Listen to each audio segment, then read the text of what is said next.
Okay, hello students, good morning. बेटा शुरू करते हैं चैप्टर 2।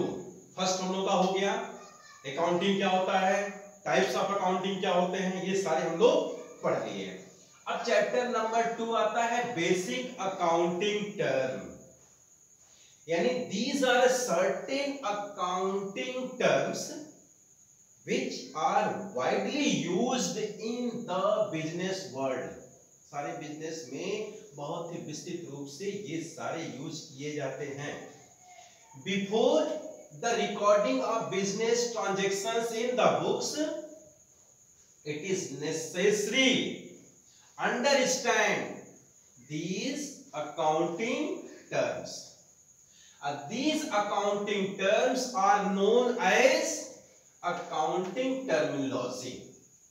ये जितने भी अकाउंटिंग टर्म्स होते हैं, इनके बिना जानकारी के हम बिजनेस रिकॉर्ड नहीं कर सकते, कोई भी ट्रांजैक्शन रिकॉर्ड नहीं कर सकते।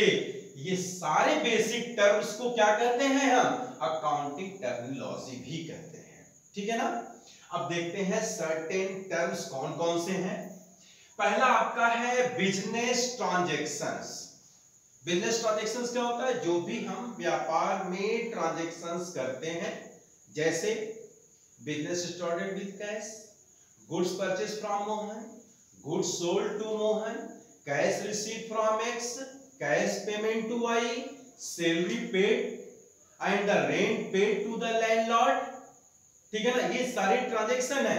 यानी बिजनेस ट्रांजैक्शन इज क्या होता है, इकोनॉमिक एक्टिविटीज होता है। It is the change the financial position of the business. ये हमारे बिजनेस का फाइनेंशियल पोजीशन चेंज कर देता है। हमारा एसेट्स क्या था वो चेंज हो जाएगा, लायबिलिटीज क्या थी वे चेंज हो जाएंगे, यानी फाइनेंशियल पोजीशन को ये चेंज कर देता है। I think it's okay. यानी business transactions is an economic activities. ठीक है, it is the change of the financial position of the business. Okay. Second terms आपका कैपिटल। कैपिटल क्या होता है, यानी जो भी प्रोप्राइटर होते हैं, जो भी ओनर होते हैं, अपने बिजनेस में जो पैसा इन्वेस्ट करते हैं उसे हम क्या कहते हैं, कैपिटल कहते हैं। यानी at beginning it is deposited by the owner in the business, which amount is called capital. यानी जो पैसा ऑनर के द्वारा एट बिगिनिंग इन्वेस्ट करते हैं उसे हम क्या कहते हैं, कैपिटल कहते हैं। क्लियर ना। ड्राइंग क्या होता है, ड्राइंग पर्सनल यूज के लिए जो पैसा हम विड्रॉल करते हैं उसे हम क्या कहेंगे, ड्राइंग कहेंगे। यानी ड्राइंग क्या होता है, which amount it is withdrawal from the firm और business for personal use is called drawing. Liabilities क्या होता है, लायबिलिटीज इन ए फ्यूचर। हमें जो पेमेंट देने होते हैं, हम जो पेमेंट करते हैं लोगों को, वो हमारी लायबिलिटीज कहलाती है। जैसे लोन हो गया, क्रेडिटर्स हो गए, बिल्स पेबल हो गए। क्रेडिटर्स हमें पेमेंट देना, यानी कि जिसको हमें पैसे देने वो हमारे क्रेडिटर्स कहलाते हैं। बिल्स पेबल, जिस बिल पर हमको पेमेंट देना है वो बिल, ये सारे लायबिलिटीज कहलाते हैं। इन फ्यूचर जो हमें पे करने होते हैं वो लायबिलिटीज कहलाते हैं। एसेट्स क्या होता है, एसेट्स ये फर्म की प्रॉपर्टी है। जो भी हमारे फर्म में, हमारे बिजनेस में जो भी एसेट्स हैं, जो हमारे इकोनॉमिक एक्टिविटीज को बढ़ाते हैं, इकोनॉमिक पोजीशन को बढ़ाते हैं हमारे, वो एसेट्स कहलाते हैं। जैसे लैंड एंड बिल्डिंग हो गया, फर्नीचर हो गया, कैश हो गया। ठीक है ना, ये एसेट्स होते हैं। एसेट्स कितने प्रकार के होते हैं, there are two types of assets. एक होता है टेंजिबल एसेट्स और एक होता है इनटेंजिबल एसेट्स। क्लियर ना। Tangible assets are those assets which we can touch, seen and feel, and intangible assets those assets which we can not touch and seen but only feel. केवल हम उसको क्या कर सकते हैं, महसूस कर सकते हैं। वो हमारा इंटेंजिबल एसेट्स होता है। जैसे गुडविल हो गया, कॉपीराइट हो गए, ये सारे। और हमारे टेंजिबल एसेट्स में आपके जिसको हम छू सकते हैं, कैश हो गया, आपका लैंड एंड बिल्डिंग हो गया, ये सारे। टेंजिबल एसेट्स में दो एसेट्स आ जाते हैं, फिक्स्ड एसेट्स और करेंट एसेट्स। ठीक है ना। फिक्स्ड एसेट्स पता ही है, बता चुके हैं हम। लैंड एंड बिल्डिंग जो fix current account, current assets कौन से होते हैं जिसको हम विद इन 1 ईयर कन्वर्ट कर सकते हैं कैश में, वो हमारा करेंट एसेट्स कहलाता है। क्लियर ना। यानी कि assets are two types, tangible, intangible. Tangible two type यानी फिक्स्ड एसेट्स और आपके current assets. Clear. Expenditure, expenditure क्या कहलाता है? जो भी हम एसेट्स परचेज करते समय, एसेट्स इंस्टॉल करते समय हम जो भी पैसा एक्सपेंस करते हैं, जो भी हम पे करते हैं, उसको हम एक्सपेंडिचर कहते हैं। Expenditure are two types, capital expenditure and revenue expenditure. ठीक है ना। जो एक लॉन्ग टर्म के लिए होते हैं, लॉन्ग टर्म एसेट्स में जो भी हम एक्सपेंस करते हैं वो हमारा कैपिटल एक्सपेंडिचर कहलाता है, और जो शॉर्ट टर्म के लिए होते हैं वो हमारे रेवेन्यू कहलाते हैं। जैसे रिपेयर्स में हमने खर्च कर दिए, व्हाइट वॉशिंग में हमने खर्च कर दिए, ये सारे हमारे रेवेन्यू में आएंगे, क्योंकि ये विद इन 1 ईयर यानी हमेशा बार बार होने वाला एक्सपेंस है। हमने लैंड एंड बिल्डिंग खरीदा, उस पे इंस्टॉलेशन वगैरह, इंस्टॉलेशन में हमने एक्सपेंस कर दिया, मशीन को बैठाने में हमने खर्च कर दिया, बिल्डिंग बनाने में कुछ एक्सपेंस कर दिए, ये सारे हमारे किस में आएंगे? कैपिटल एक्सपेंडिचर में आएंगे। क्लियर है। नेक्स्ट आता है एक्सपेंसेस। एक्सपेंसेस का मतलब सैलरी पेड करना, जो भी छोटे छोटे खर्चे होते हैं उसे पे करना एक्सपेंस कहलाता है। सैलरी पेड करना, रेंट दे दिया हमने, ठीक है ना, कमीशन पे कर दिया, ये सारे एक्सपेंस कहलाएंगे। इनकम, इनकम क्या होगा? इनकम किसे कहेंगे? इनकम क्या होता है कि जो भी हमें रिवेन्यू मिलता है, रिवेन्यू का मतलब हमने कोई भी एसेट्स 5 लाख में बेच दिया। कितने बेच दिया? 5 लाख में बेच दिया, तो ये जो 5 लाख रुपए आया ये कहलाएगा हमारा रिवेन्यू। क्या कहलाएगा? रिवेन्यू कहलाएगा। ठीक है ना। उसके जो हमारे परचेज प्राइस थे, मान लीजिए उसका परचेज प्राइस था 3 लाख रुपए। कितना था? 3 लाख रुपए। सेलिंग प्राइस 5 लाख रुपए, बचा कितना? 2 लाख। ये हमारा इनकम कहलाएगा। क्या कहलाएगा? इनकम कहलाएगा, प्रॉफिट नहीं। ये हमारे पास उस कॉस्ट प्राइस से, सेलिंग प्राइस में से हम उसको माइनस कर दिए, जो बचा हमारा वो क्या कहलाया? इनकम कहलाया। ठीक है ना। नेक्स्ट आता है प्रॉफिट। अब जैसे मान लो 5 लाख का एसेट्स था, 2 लाख उसकी कॉस्ट प्राइस थी, सारे एक्सपेंसेस वगैरह ऐड करके यानी उस पर हमारा उसकी कॉस्ट प्राइस आ गई हमारा, मान लीजिए 4 लाख रुपए। कितना आया? 4 लाख। हमने बेच कितने में दिया? 5 लाख में। ये 1 लाख जो बचा इसमें से हमको देना नहीं है, ये हमारी प्रॉफिट कहलाएगी। I think it's okay. Clear. Profit कहलाए। प्रॉफिट भी 2 प्रकार के होते हैं। There are 2 types of profit. एक होता है ग्रॉस प्रॉफिट और एक होता है नेट प्रॉफिट। ग्रॉस प्रॉफिट क्या होता है? जैसे ये हमारा 4 लाख, 5 लाख, 1 लाख जो बचा वो हमारा क्या कहलाएगा? ग्रॉस प्रॉफिट कहलाएगा। अब इस ग्रॉस प्रॉफिट से जितने इनडायरेक्ट एक्सपेंस है, रेंट, सैलरी, कमीशन, ये सारे पे करने के बाद जो पैसा बचा जिसे हम पॉकेट में रख सकते हैं, जिसे हम अपने कैपिटल में ऐड कर सकते हैं, वो नेट प्रॉफिट कहलाता है। I think it's okay. ये हो गया प्रॉफिट। गेन क्या होता है? गेन का मतलब भी प्रॉफिट होता है, लेकिन क्या है? ये हमारे सेल एंड परचेज से रिलेटेड नहीं है। ये हमेशा नहीं, कभी कभी हो गया, अचानक कोई प्रॉफिट हमें हो गए। हमने कोई प्रॉपर्टी लिया था 10 लाख रुपए का और अचानक कस्टमर मिले, हमने उसको 15 लाख में बेच दिया, तो ये जो 5 लाख आए ये क्या कहलाएगा? गेन कहलाएगा। क्लियर है। ये क्या कहलाया? गेन कहलाएगा। ये बिजनेस से रिलेटेड नहीं, ये बार बार होने वाले नेचर के नहीं होते हैं। लॉस, लॉस का मतलब क्या हुआ? हमारा कॉस्ट प्राइस है, हमने मान लो ये मार्कर है, मार्कर हमने 5 रुपए को 5 रुपए खरीदा, सारे एक्सपेंस वगैरह दे करके, मान लीजिए ये हमारे 6 रुपए का हो गया, हमने इसको 4 रुपए में बेच दिया, तो ये 2 रुपए का लॉस कहलाएगा। क्या कहलाएगा? लॉस हो गया। ठीक है ना। यानी कि loss is equal to cost price minus selling price. ये हमारा लॉस हो जाएगा। ठीक है, अब नेक्स्ट है आपका परचेज। परचेज क्या होता है? परचेज का मतलब होता है बॉट गुड्स। हम जो भी गुड्स खरीदते हैं, ठीक है ना, किससे खरीदेंगे? क्रेडिटर से खरीदेंगे। तो जो भी हम गुड्स खरीदते हैं उसको हम क्या कहते हैं? परचेज। क्लियर? सेल्स क्या होता है? सेल्स का मतलब हम जो भी सेल करते हैं, जो भी हमारे डेटर्स हैं, गुड्स को हम क्या कर दिए? बेच दिए, उसे हम सेल्स कहते हैं। यानी कि गुड्स को खरीदना, परचेज, गुड्स को सेल करना to the customer is equal to sales होता है। गुड्स क्या होता है? गुड्स जो हम सेल करने के लिए जो हमारे पास गुड्स है, ठीक है ना, उसे क्या कहेंगे हम? जो सेल करने के लिए स्टॉक है उसे हम गुड्स कहते हैं। ठीक है ना?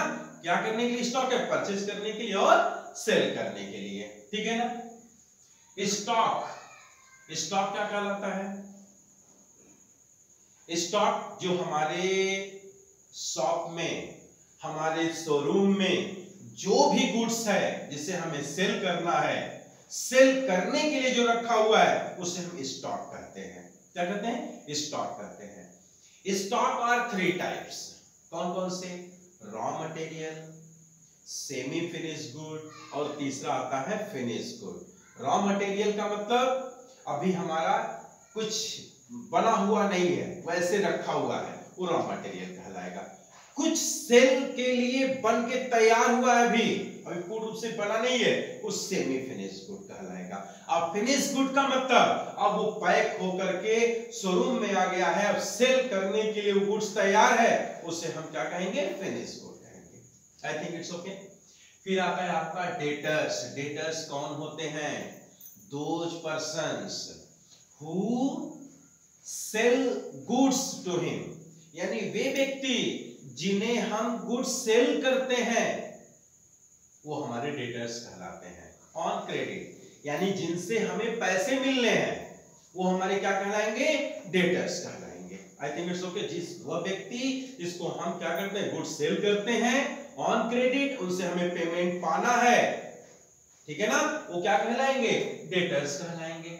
नेक्स्ट आता है क्रेडिटर्स। क्रेडिटर्स भी वही है जिससे हम गुड्स परचेज करते हैं, इन फ्यूचर जिन्हें हमें पेमेंट देने हैं वे हमारे क्रेडिटर्स कहलाएंगे, और इन फ्यूचर जिन्हें हमें पेमेंट पाने हैं वो हमारे डेटर्स कहलाएंगे। क्लियर है? वाउचर। वाउचर क्या होता है? वाउचर एक डॉक्यूमेंट्स होता है जो सपोर्ट करता है, क्या सपोर्ट करता है? Business transaction. यानी कि voucher those documents which the support of business transactions, ठीक है ना, बिजनेस ट्रांजैक्शंस के लिए सपोर्ट करता है, वो वाउचर कहलाता है। डिस्काउंट। डिस्काउंट, ठीक है ना, डिस्काउंट का मतलब क्या होता है? रिबेट मिलना, जो भी हमें रिड्यूस करके मिलता है, वो जो भी रिड्यूस करके मिलता है उसे हम क्या कहते हैं? डिस्काउंट कहते हैं। यानी रिडक्शन जितना हो जाता है वो डिस्काउंट कहलाता है। ठीक है ना? डिस्काउंट आर 2 टाइप्स, ये 2 प्रकार के होते हैं। एक होता है ट्रेड डिस्काउंट और एक होता है कैश डिस्काउंट। ट्रेड डिस्काउंट क्या होता है? एक फिक्स उसका परसेंटेज होता है, वो सेल पर व्यापारी यानी कि सेलर एक फिक्स रेट पर डिडक्ट करता है, ठीक है ना, एक फिक्स रेट पर जितनी भी हम गुड्स सेल करते हैं उस पर वो डिडक्शन देता है, उसे हम ट्रेड डिस्काउंट करते हैं। कैश डिस्काउंट ये केवल कैश पेमेंट पर होता है, जितना हमें कैश रिसीव होगा उसी पर हम केवल ये डिस्काउंट देते हैं, उसे हम कैश डिस्काउंट कहते हैं। ट्रेड डिस्काउंट दोनों पर चलता है, ठीक है ना। कैश डिस्काउंट आपका फ्लक्चुएट भी हो सकता है, लेकिन ट्रेड डिस्काउंट फिक्स रहता है। 10% है तो 10% होगा। अब कैश डिस्काउंट ये निर्भर करता है सेलर और बायर के रूप में कि पेमेंट कितना दे रहे हैं, किस तरह से पेमेंट दे, उसी पर इनको डिस्काउंट मिलती है, ठीक है ना। इसके बाद आता है अकाउंट। अकाउंट क्या होता है? What is account? अकाउंट क्या होता है? Account is the record of all business transactions. All business transactions, ठीक है ना। अब आगे देखो, नेक्स्ट है आपका रिसिप्ट्स। रिसिप्ट्स का मतलब क्या होता है? प्राप्त करना। क्या प्राप्त करेंगे हम? कैश प्राप्त करेंगे। यानी जो भी हम कैश प्राप्त करते हैं या प्राप्त करना है हमको, ठीक है ना, रिसिप्ट हो या रिसीवेबल हो, ठीक है ना, उसे हम क्या करते हैं? रिसिप्ट्स कहते हैं। कहां से रिसिप्ट्स होगा? हमने गुड्स सेल कर दिया, हमने एसेट सेल कर दिया, उनसे जो भी पैसे हमें आते हैं या पैसे आने वाले हैं उसको हम रिसिप्ट्स कहते हैं। Receipts are two types, receipts are two types, revenue receipts and capital receipts, ठीक है ना। रेवेन्यू रिसिप्ट्स क्या होता है? हमने गुड्स सोल्ड कर दिया, उनसे जो पैसा मिला हमको रेवेन्यू रिसिप्ट्स हो, क्योंकि बार बार होने वाला है। कैपिटल रिसिप्ट्स क्या हुआ? हमने एसेट सेल कर दिया, बिल्डिंग एसेट्स कर दिया, फर्नीचर हमने सेल कर दिया, बिल्डिंग सेल कर दिया, तो ये इससे जो हमें आएंगे वो कैपिटल रिसिप्ट्स कहलाते हैं। I think it's okay. Next है deferred revenue expenditure. Deferred revenue expenditure, revenue भी है और एक्सपेंडिचर भी है।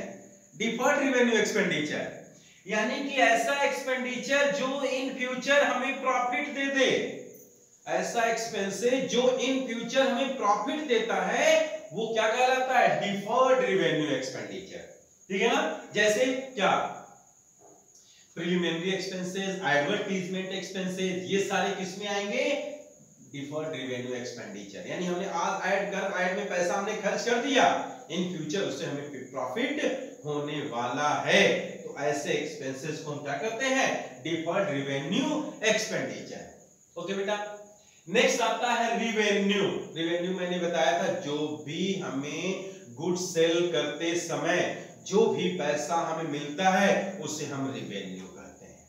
यानी जितनी हमें गुड्स सोल्ड से अमाउंट मिला, यानी revenue those amount which received from sale of goods, यानी सेल गुड्स से जो पैसा हमें मिलता है उसे हम रिवेन्यू कहते हैं। नेक्स्ट है आपका बिल रिसीवेबल्स। बिल रिसीवेबल क्या होता है? बिल रिसीवेबल यानी जिस बिल पर हमें पैसे मिलने हैं उसे हम बिल रिसीवेबल कहेंगे। ये बिल रिसीवेबल कौन लिखता है? एक सेलर बायर को लिखता है, एक सेलर बायर को लिखता है। जब भी क्रेडिट ट्रांजैक्शन होगा तो सेलर क्या करता है? एक डॉक्यूमेंट्स बनाता है जिसपे बायर का साइन होता है और उस पर एक इन फ्यूचर डेट रहती है, एक सर्टेन अमाउंट रहता है, इन फ्यूचर डेट रहता है कि इस डेट पर उनको पेमेंट देने हैं। तो उस डॉक्यूमेंट्स को, उस बिल को हम क्या कहते हैं? बिल्स ऑफ एक्सचेंज कहते हैं। यानी बिल ये ड्रॉर के लिए, जो सेलर होते हैं उनको ड्रॉर कहते हैं, जो बायर होते हैं उनको ड्राई कहते हैं। तो ये जो डॉक्यूमेंट्स बना है कौन बनाया है? सेलर ने बनाया है। किसके किसके लिए बनाया है? बायर के लिए बनाया है। बायर अपना साइन करेगा, ठीक है, इन फ्यूचर डेट पर हम इसका पेमेंट कर देंगे। सेलर उस बिल को रख लेगा, तो सेलर के लिए वो बिल रिसीवेबल कहलाएगा और बायर के लिए वो बिल क्या कहलाएगा? बिल्स पेबल कहलाएगा। आई थिंक इट्स ओके। नेक्स्ट देखो आ गया बिल्स पेबल क्या होता है? तो बिल्स पेबल जिस बिल पर हमें पेमेंट देना है वो बिल्स पेबल कहलाएगा। क्लियर? कॉस्ट। कॉस्ट क्या होता है? कोई भी मान लो ये मार्कर है, ये मार्कर हमने 5 रुपए में खरीदा, उस पर लाने में जो भी हमारे एक्सपेंस वगैरह हुए हैं उसको लेकर के इसकी कीमत हो गई 6 रुपए। तो जितनी कॉस्ट होती है यानी मैन्युफैक्चरिंग से हमें लाने में जो भी एक्सपेंस हुआ उस प्राइस में हम इस एक्सपेंसेस को ऐड करने के बाद जो इसकी कीमत आती है, यानी जो बुक वैल्यू आती है उसे हम क्या कहेंगे? कॉस्ट कहते हैं। क्लियर ना? एंट्री।